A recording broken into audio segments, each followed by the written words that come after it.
আল্লাহ তাআলা পরিবারকে অত্যন্ত গুরুত্ব দিয়েছেন। অন্যান্য ধর্মে পরিবার হলো প্রয়োজন, মনের শখ, আর ইসলামে পরিবার হলো ইবাদত।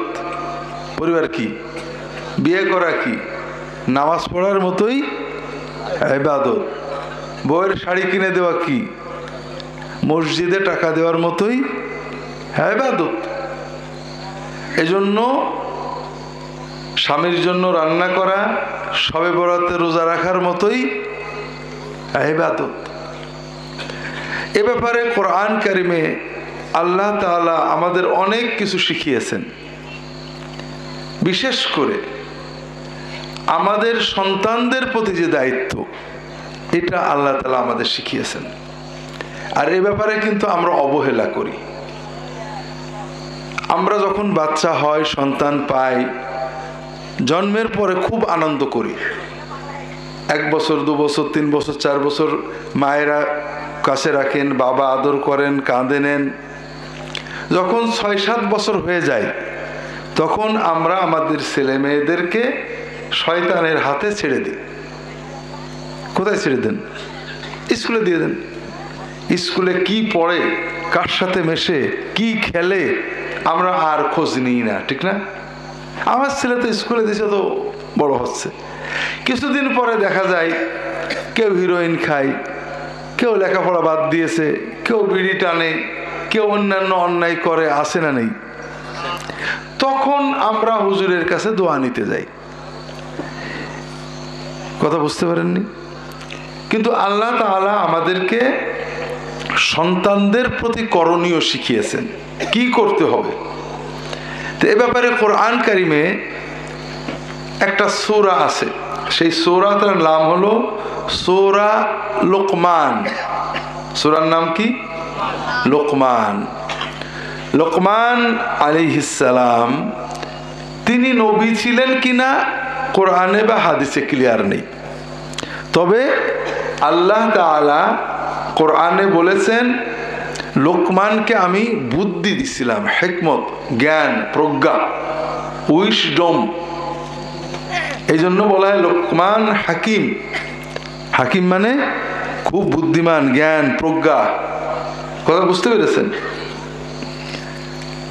আমাদের সমাজের সবচেয়ে বুদ্ধিমান, চতুর লোকটা কি? চালাক। সে কৌশলে বড়লোক হওয়ার চেষ্টা করে, নেতা হওয়ার চেষ্টা করে, এটাকেই আমরা মনে করি বুদ্ধিমান। আল্লাহ তাআলা কোরআন কারিমে অরিজিনাল বুদ্ধিমান কি জিনিস বলেছেন। আউযু বিল্লাহি মিনাশ শাইতানির রাজীম।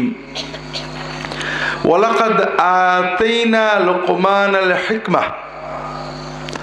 আমি লোকমানকে বুদ্ধি দিয়েছিলাম, প্রজ্ঞা দিয়েছিলাম, জ্ঞান দিয়েছিলাম। আর সেই জ্ঞানের মূল কি জিনিস? আনিশকুর লিল্লাহ, আল্লাহর শুকরিয়া করো। তাহলে আল্লাহর শুকরিয়া করতে যে জ্ঞান আপনাকে উদ্বুদ্ধ করে, এটা হলো আসল জ্ঞান।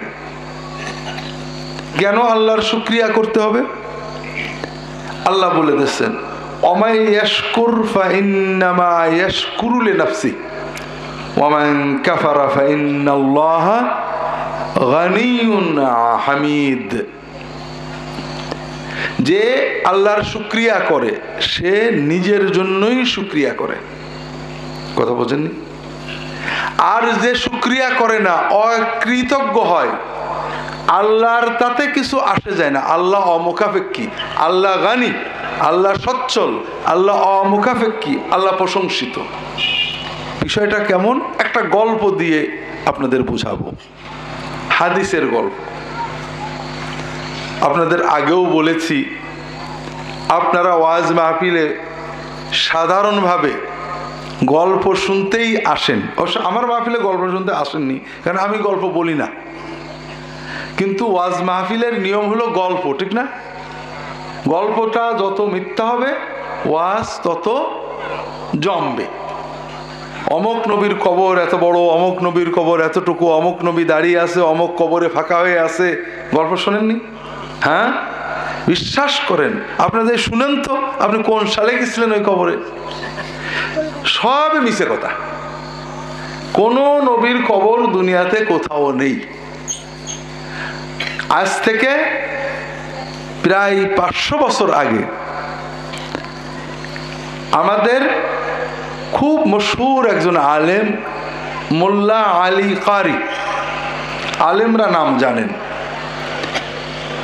উনি লিখেছেন রাসূলুল্লাহ সাল্লাল্লাহু আলাইহি ওয়াসাল্লাম, মুহাম্মদ সাল্লাল্লাহু আলাইহি ওয়াসাল্লাম ছাড়া আর কোনো নবীর কোনো কবর কোথায় কেউ বলতে পারে না। হাওয়ার কবর জিদ্দায় কোনো অস্তিত্ব নেই, অমুক নবীর কবর সব বানোয়াট কথা। আর যারা বলে আমি অমুক দেশে গেছিলাম, 1 বছর ছিলাম, অমুক দেশে অমুক কবর দেখেছি, অমুক জায়গায় বেড়াতে গেলাম, কবর সব মিছে কথা। কিন্তু মিথ্যা কথা বললে ওয়াজ জমে ভালো। কথা বুঝতে পেরেছেন? সারা রাত মিছে কথা বলবে, রামায়ণের মতো মানুষ মহব্বত দিয়ে শুনবে। রামের গল্প, সীতার গল্প যত জমবে মানুষ তন্ময় হয়ে শুনবে, ঠিক না? আবার এই সব গল্প যখন ওলি আল্লাহদের নামে হয়, আমরা খুব মহব্বতের সাথে শুনি। আহা, অমুক ওলি 70 বার 100 বার আল্লাহকে স্বপ্নে দেখেছে। আমরা বলি সুবহানাল্লাহ। আমি সুবহানাল্লাহ বলতে বলছি না, আমরা বলি, সেই কথা বলছি। অমুক ওলি 40 বছর ঈশান নামাজের ওযু দিয়ে ফজরের নামাজ পড়েছে। আপনারা বলবেন সুবহানাল্লাহ। কিন্তু কথাগুলো যে সব মিছে কথা, এটা আমরা কেউ বুঝি না। কথা বুঝছেন আমার কথা? এই গল্প দিয়ে যেদিন থেকে মুসলমানরা গল্প আর অলৌকিক কাহিনী, হেকায়াত, স্বপ্ন, অমুক ওলি আল্লাহ রাসূলুল্লাহ সাল্লামের কবরে যে সালাম দিয়েছে, রাসূলুল্লাহ সাল্লাম হাত বের করে দিয়েছে, আপনারা শুনে বলবেন সুবহানাল্লাহ, ঠিক না? আচ্ছা বলেন তো, সব পীরের বড় পীরকে? আব্দুল কাদের জিলানী। এই জন্য প্রশ্নটা করলাম, পীর মানে কি? উস্তাদ, শেখ, মানুষের হেদায়েত করে, মুর্শিদ। এই মানব জাতির জন্য সবচেয়ে বড় মুর্শিদ, সবচেয়ে বড় পীর, সবচেয়ে বড় হাদি কে? তাহলে আমরা কোথায় গেছি দেখেন? সবচেয়ে বড় ওলি, বড় পীর নবীদের পরে কে? হ্যাঁ, এই যে কিছু মুসলমান আছে এখানে। আমরা কোথায় আছি? আবু বকর, ওমর, ওসমান, আলী, হাসান, হুসাইন, ফাতেমা, বেলাল, আনাস, জাবের রাদিয়াল্লাহু তাআলা আনহু আজমাইন, তারা বড় পীর, বড় ওলি না আব্দুল কাদের জিলানী, মাইনুদ্দিন, নিজামুদ্দিন, জুনায়েদ বাগদাদি এরা বড়? বলেন তো। সাহাবীরা বড়। আচ্ছা এখন বলেন তো, সাহাবীরা তো নবীজির কবরে সালাম দিতে যেতেন, যেতেন না? হাত বের করেছেন কোন নবীজি কোনোদিন? কোনো ঘটনা আছে? তাহলে কি মনে করেন নবীজির মহব্বত, আশেক পরের হুজুরদের বেশি ছিল, সাহাবীদের কম ছিল? আবু হানিফা তো হজ করতে গেছেন, কবর জিয়ারত করতে গেছেন, কই নবীজি তো হাত বের করে দেননি। এগুলো বানোয়াট গল্প। এই জন্য উলামায়ে কেরাম যদি থাকেন, আমি অনুরোধ করব, আল্লাহর ওয়াস্তে, আমি সব জায়গায় মনে থাকলে কথাটা বলার চেষ্টা করি, উম্মতের অবস্থা এখন খুবই খারাপ। মনে করেন আমাদের বাংলাদেশের প্রতি 100 জন মুসলমানের ভিতরে নামাজ পড়ে কতজন?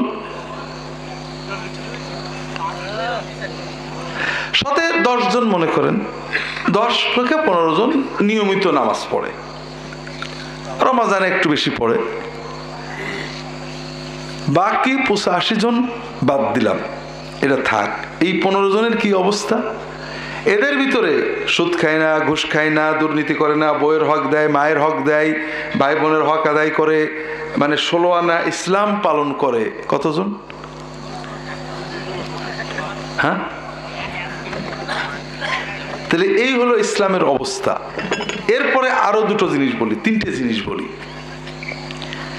যারা 85%, 90% দিন পালন করছেন না, তাদেরটা থাক।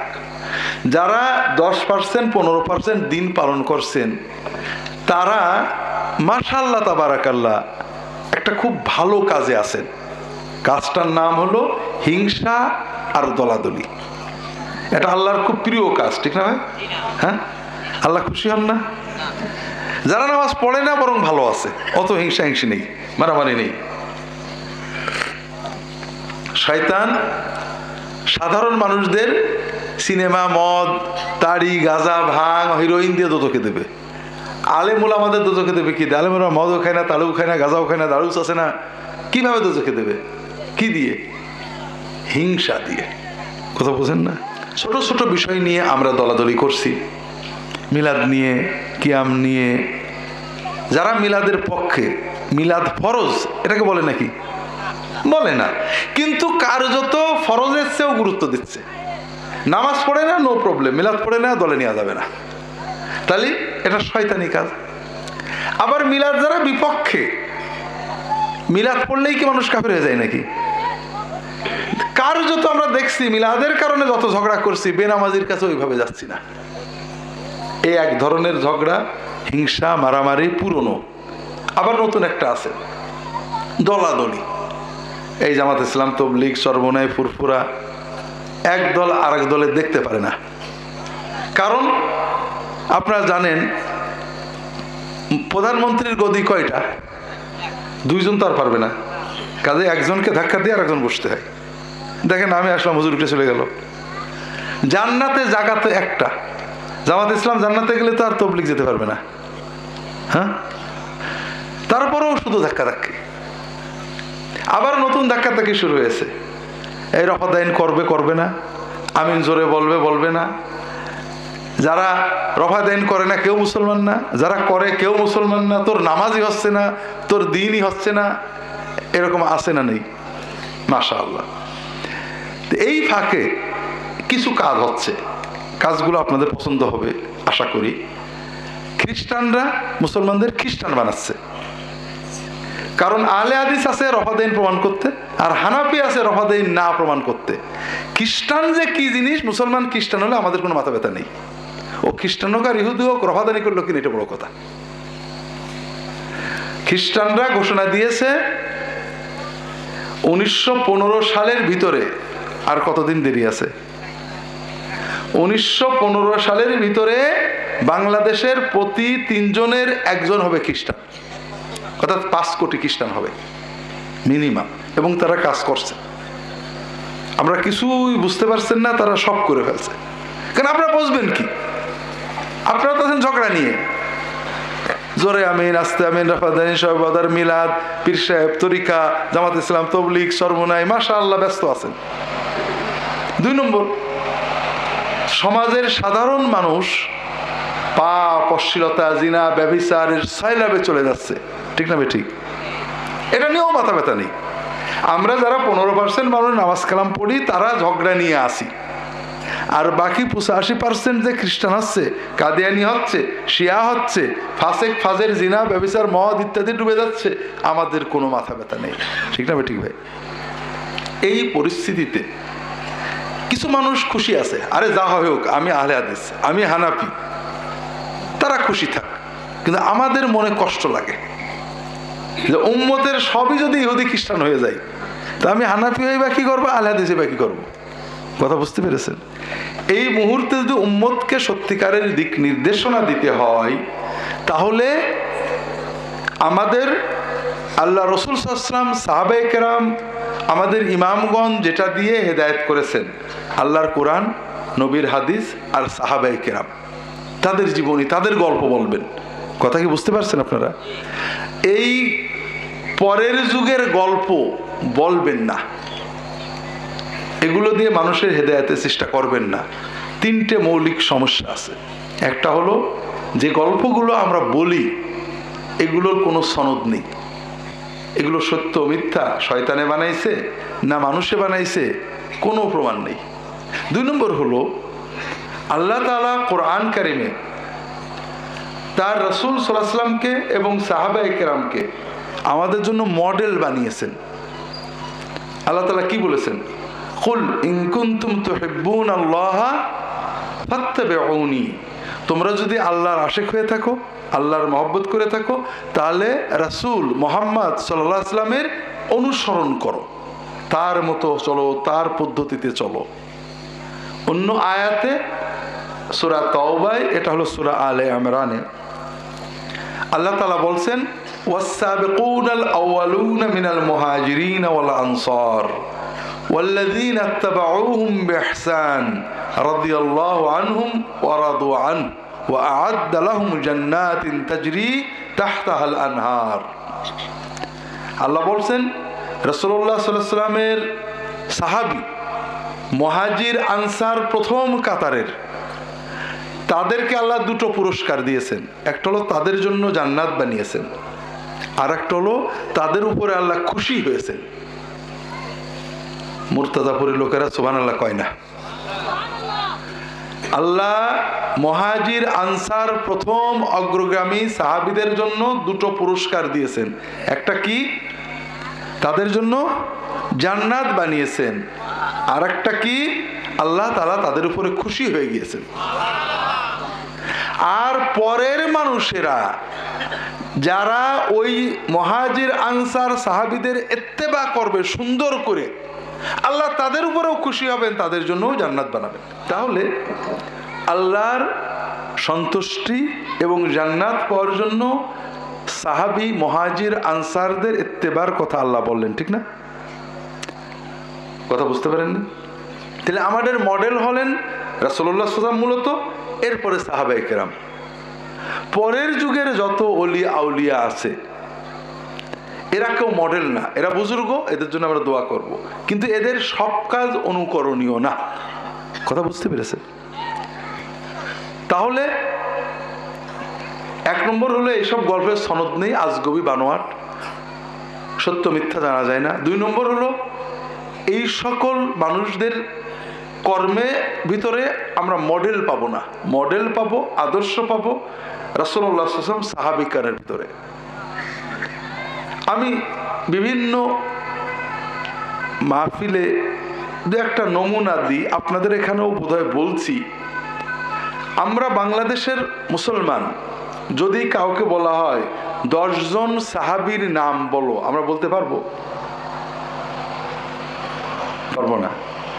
রাসূলুল্লাহ সাল্লাল্লাহু আলাইহি ওয়াসাল্লাম জীবদ্দশায় 10 জন সাহাবীকে জান্নাতের সংবাদ দিয়েছেন, যাদেরকে আশারায়ে মুবাশশারা বলা হয়। এদের নাম আমরা জানি, জানেন আপনারা? কেউ জানে না, যে একজন হয়তো জানে। কিন্তু যদি বলা হয় 10 জন ওলি আল্লাহর নাম বলেন, পারবেন না?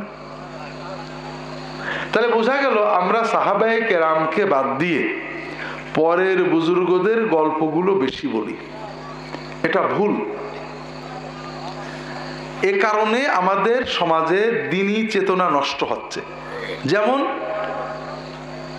ওয়াইস কারনী রাহমাতুল্লাহ আলাইহি তাবেঈ ছিলেন, তার গল্প আপনারা জানেন না? তিনি দাঁত ভেঙে ফেলছিলেন নবীজির মহব্বতে, ঠিক না? আশেকে রাসূল ছিলেন, ঠিক না? আশেকে রাসূলের মডেল ছিলেন, ঠিক তো? এখন বলেন তো, আমি যদি আমার পীর ও মুর্শিদের আশেকে হুজুর দাজ্জাল বাহিনীর বিরুদ্ধে যুদ্ধ করার জন্য ফিলিস্তিনে চলে গিয়েছেন, ইহুদিদের গুলি লেগে হুজুর শহীদ হয়ে গিয়েছেন, আমি খবর পাওয়ার সঙ্গে সঙ্গে একটা পিস্তল নিয়ে নিজের বুকে নিজে গুলি নিয়ে আমিও শহীদ হয়ে গেলাম। আমি তো আশেক, ঠিক না? আমি তো বড় আশেক, ঠিক না? আপনারা কথা বলেন না কেন? ঠিক, মানে হুজুর ইহুদিদের গুলিতে শহীদ হয়ে হুজুর যে জান্নাতে গেছে, আমার নিজের গুলিতে নিজে শহীদ হয়ে আমিও সেই জান্নাতে যাব, ঠিক না? হ্যাঁ, যাবে না? কেউ যদি সচেতন অবস্থায় যত বড় আশেকই হোক, যার এশেকেই হোক, যার মহব্বতেই হোক, নবীজির মহব্বতে, ফাতেমার মহব্বতে, আলীর মহব্বতে, আব্দুল কাদের জিলানীর মহব্বতে, যে কোনো রাসূলুল্লাহ আলাইহি ওয়াসাল্লাম আলাইহিমুসসালাম, যে কোনো লোকের মহব্বতে সচেতন অবস্থায় নিজের হাত নিজে কাটে, নিজের দাঁত নিজে ভাঙে, নিজের মাথায় লাঠি মারে, সওয়াব হবে না গুনাহ হবে? কি হবে ভাই? আর যদি বেহুশ হয়ে কিছু করে গুনাহ হবে না, সওয়াব হবে না। তাহলে দাঁত ভাঙাটা আশেকের মডেল কি না? মডেল, হ্যাঁ মডেল হলো এই যে ছোট বাবু বুঝেছে যে না, কারণ এটা একটা আজগবি বানোয়াট মিথ্যা গল্প, এটা কোনো দিন না। ঘরে বসে যদি আমার দাঁত ভাঙি, আল্লাহর কোনো ফায়দা আছে? দিনের কোনো ফায়দা আছে? আমার কোনো ফায়দা আছে? এই পাগলামি শেখানোর জন্য দিন আসেনি। আপনি লড়াই করেন, অন্যায়ের বিরুদ্ধে জিহাদ করেন, নিজের জীবন দেন, এটা ভালো কাজ। কিন্তু ঘরে বসে মাথায় লাঠি মেরে মরে গেলেন, এতে কি ফায়দা আছে? এই পাগল বানানোর জন্য ইসলাম আসেনি, ইসলাম বুদ্ধিমান বানানোর জন্য আসছে। এই ধরনের যত গল্প আছে, গল্প চমক আছে, কিন্তু শিক্ষা নেই। আর এই গল্প দিয়েই আপনাদেরকে আমরা জমাতে পারি। যত মিছে কথার গল্প বলবো তত জমবে। তো যাই হোক, আমি একটা গল্প রাসূলুল্লাহ সাল্লাল্লাহু আলাইহি ওয়াসাল্লাম বলেছেন। আমরা প্রথমে কোরআনের এই আয়াতে কি পেলাম? লোকমান খুব বুদ্ধিমান ছিলেন, আল্লাহ তাকে বুদ্ধি দিছিলেন। আর সেই বুদ্ধির ভিত্তি কি? যে আল্লাহর প্রতি কৃতজ্ঞ হও। আল্লাহ তোমার যা দিয়েছে সবসময় অন্তরটা ভরে রাখো যে আল্লাহ তোমার দয়ায় পাইছি। আল্লাহ যেভাবে কাজ করলে খুশি হয় সেইভাবে করো, কারণ যে কৃতজ্ঞ হবে তার লাভ হবে, আল্লাহর কোনো লাভ হবে না। আর যে কুফরি করবে, অকৃতজ্ঞ হবে, তার ক্ষতি হবে, আল্লাহর কোনো ক্ষতি হবে না।